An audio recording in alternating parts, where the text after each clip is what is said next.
हिमाचल प्रदेश विधानसभा का बजट सत्र चल रहा है और मुख्यमंत्री ने शनिवार को अपना दूसरा बजट पेश किया है बतौर वित्त मंत्री।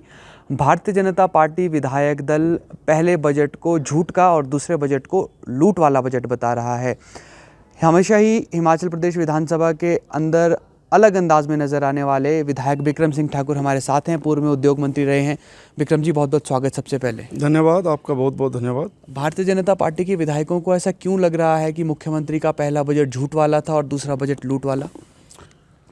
आप दोनों बजट की स्टडी करेंगे तो आप ये पाएंगे कि जो बात 2023-24 में बोली गई वो बात 23-24-25 में नहीं बोली गई।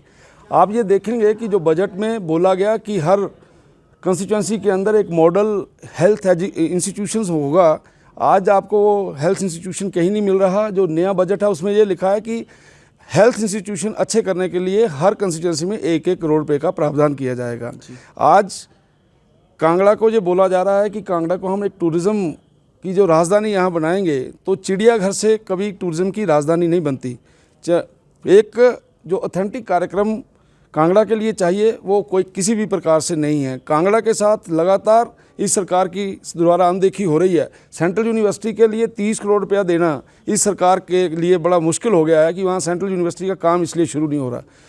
और इसी प्रकार की बहुत सी ऐसी स्कीमें हैं। नौजवानों के बारे में पहले कुछ बोला गया, अब कुछ बोला गया। और एक बहुत ही जो ज़बरदस्त धोखा नौजवानों से किया है वो ये बोला गया है कि जो भी व्यक्ति इलेक्ट्रिक बस लेगा, जो भी व्यक्ति इलेक्ट्रिक ट्रक लेगा, उसको हम 50% उपदान देंगे।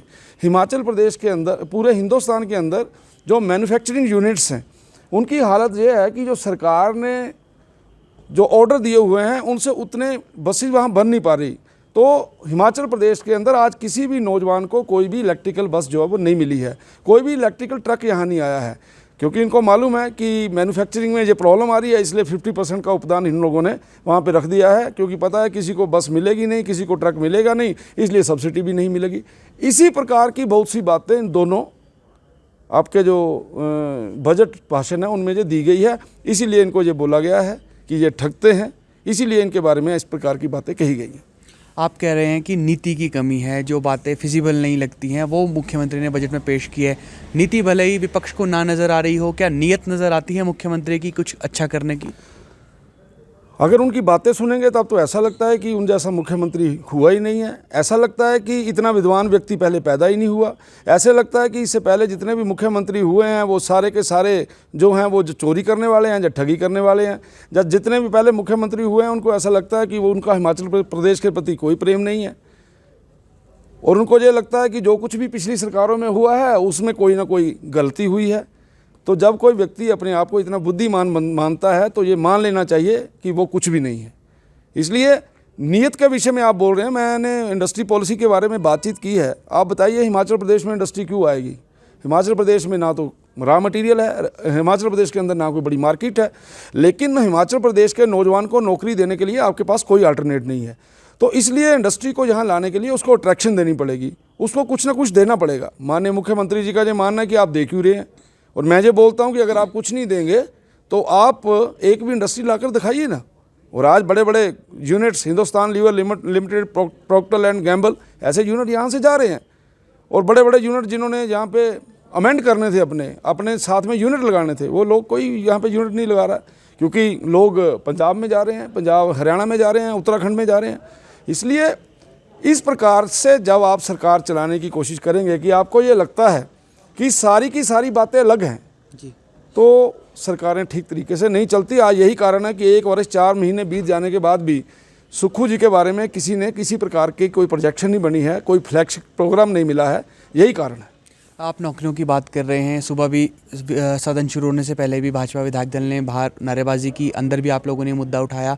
अब मुख्यमंत्री कह रहे हैं कि जो घोषणा पत्र था और जो उनका गारंटी पत्र था वो दोनों अलग अलग हैं। 5 लाख रोज़गार तो देंगे, लेकिन उसमें से सरकारी रोज़गार सिर्फ 1 लाख नौकरियों वाला होगा। लेकिन आप खुद भी मंत्री रहे, आपको लगता है कि 1 लाख रोज़गार देना भी हिमाचल प्रदेश जैसे राज्य में फिजिबल लगता है क्या आपको? केवल झूठ बोल के सरकार बनाने के चक्कर में ऐसा बोला गया है। आप बताएंगे गारंटियाँ हमारी हैं, घोषणा पत्र हमारा है, ये दोनों कांग्रेस के हैं। असली बात यह है कि इनको पता ही नहीं है कि घोषणा पत्र में क्या लिखा गया है, वो मालूम ही नहीं है उनको। वो आदरणीय अध्यक्ष जी ने पढ़ के सुनाया ऊपर कि भाई इसमें लिखा है कि 1 साल के अंदर 1 लाख सरकारी नौकरियां देंगे, यानी ये हालत है इस सरकार की। तो जिनको यही नहीं मालूम, और ये इसका मतलब ये झूठ का पलंदा है, इसलिए जो दिल किया वो लिख दिया लोगों को मूर्ख बनाने के लिए। विक्रम जी, अब राज्यसभा चुनाव भी आ रहे हैं और एक अनएक्सपेक्टेड तरीके से, अप्रत्याशित तरीके से हर्ष महाजन को भाजपा ने मैदान में उतारा है। क्या तैयारियां हैं अभी भारतीय जनता पार्टी की राज्यसभा चुनाव को लेकर? निश्चित तौर से इस बार पार्टी ने अपना प्रत्याशी उतारा है, तो निश्चित तौर से उन पार्टी को कॉन्फिडेंस है कि सरकार में इतना असंतोष है और वहाँ पे कुछ ना कुछ निकल के आएगा, मुझे ऐसा लगता है। राज्यसभा चुनाव के बाद लोकसभा चुनाव भी आएंगे। जो 2014 और 2019 के अगर हम परिणाम देखें तो फिर एक अप्रत्याशित परिणाम थे। 19 में तो भारतीय जनता पार्टी को सभी 68 विधानसभाओं में लीड भी मिली। आपको लगता है कि भाजपा अब साल 2024 में वो दोबारा रिकॉर्ड दोहरा पाएगी पिछले 2 चुनावों का? हिमाचल प्रदेश में इस बार के लोकसभा के चुनावों में पिछले चुनावों से कहीं ज़्यादा लीड होगी। चारों की चारों सीटें भारतीय जनता पार्टी जीतेगी, ऐसा मेरा मानना है। सर, आपने समय दिया, आपका शुक्रिया। Thank you very much. तो पूर्व उद्योग मंत्री बिक्रम सिंह ठाकुर हमारे साथ थे और इनका यही कहना है कि जो कांग्रेस सरकार की ओर से बजट पेश किया गया है उसका वास्तविकता से दूर दूर तक कोई लेना देना नहीं है। पिछले बजट में जो बातें की गई थी उनकी इस बजट में कोई जिक्र नहीं आ रहा है और उसको किस तरह से आगे बढ़ाया जाना है ये भी सरकार की ओर से नहीं बताया गया है। साथ ही साथ भारतीय जनता पार्टी आने वाले लोकसभा चुनाव में भी अपनी चारों सीट पर जीत के लिए आश्वस्त नजर आ रही है। तो फिलहाल के लिए इतना ही। आप जुड़े रहिए एबीपी लाइव के साथ।